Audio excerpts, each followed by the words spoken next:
ಇನ್ನು electronic city ರಸ್ತೆಯಲ್ಲಿ ಗುಂಡಿಗಳ ದರ್ಬಾರ್ ಜೋರಾಗಿದೆ. ಎಲ್ಲದರಲ್ಲಿ ಬಿದ್ದಿರುವಂತಹ ಕಸದ ರಾಶಿಗೆ ಆಕ್ರೋಶ ವ್ಯಕ್ತವಾಗ್ತಾ ಇದೆ. ಸರ್ಕಾರದ ವಿರುದ್ಧ ಆಟೋ ಚಾಲಕ ಕಿಡಿಕಾರಿರೋದು.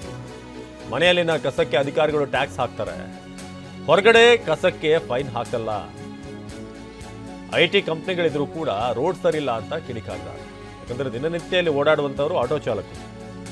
ಅವರಿಗೆ ಎಲ್ಲೆಲ್ಲಿ ಯಾವ್ಯಾವ ರಸ್ತೆ ಸಮಸ್ಯೆ ಇದೆ ಅಂತ ಗೊತ್ತಿರುತ್ತೆ. ಹೊರಗಡೆಯ ಕಸಕ್ಕೆ ಫೈನ್ ಹಾಕಲ್ಲ, ಆದ್ರೆ ರಸ್ತೆ ಬದಿಯಲ್ಲಿ ಬೇಕಾಬಿಟ್ಟಿ ಕಸ ಎಸ್ದು ಹೋಗ್ತಾರೆ ಅಂತ ಬನ್ನಿ ಒಬ್ರು ಆಟೋ ಚಾಲಕರು ಮಾತನಾಡಿದ್ದಾರೆ, ಕೇಳೋಣ. ಸಾರ್ವಜನಿಕರಿಗೆ ಅನುಕೂಲ ಆಗೋಂಗೆ ಯಾವುದೇ ತರಹದ ಏನು ಮಾಡ್ತಾ ಇಲ್ಲ ಗೌರ್ಮೆಂಟು.